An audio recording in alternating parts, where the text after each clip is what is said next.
ማይ ጋድ እንግዲህ ትላንትና ለሄርሜላ ተስፋ አልቆርጥም ብላ ስትለምነው ካላመሽኝ በንግግሬ ካላመሽ ነገ አምጥቼ አስተዋውቅሻለሁ አሳይሻለሁ ባለ መሰረት እንግዲህ አቶ አብርሃም አዲሱ ፍቅረኛውን ይዞ መጥቷል። እንግዲህ እንደዚሁ ከአሁኑ መለጣጠፍ አለባበሷ ያው ከአሁኑ ያሳያል ማለት ነው። ምን አይነት ሴት እንደሆነች እኔ በጣሪ እኔ እኮ ግር የሚለኝ ማለት ነው። ሁሉም ሲሞት ሁሉም ሲለጣጠፉበት የሚለጣጠፈው ነገር እኮ ድንቅ ነው የሚለኝ ማለት ነው። ምክንያቱም ስራው ስለሆነ መለጣጠፍ ከሴት ጋር እኔ በሽታ ላይ እንዳትወርቅ፣ በነገራችን ላይ ሴቶቹን በሽታ ላይ እንዳይወርቁ፣ አንተን በሽታ ላይ እንዳትወርቅ፣ በተለይ ደግሞ አንተ ማለት ነው።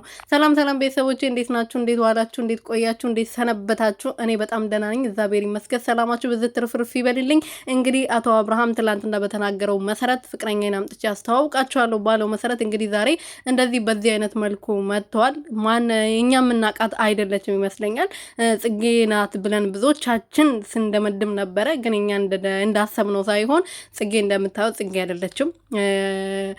እኔ እንጂ አላቅም። ፊቷ ግን እኔ እስቲ እናያለን፣ አብረን የምናየው ይሆናል ማታ ማለት ነው። ማታ ቪዲዮ እስከምንለቀቅ ድረስ ቾክዬ ያለው ፊቷ ተሸፍኗል፣ አይታይም እንግዲህ ከወገቧ ውጪ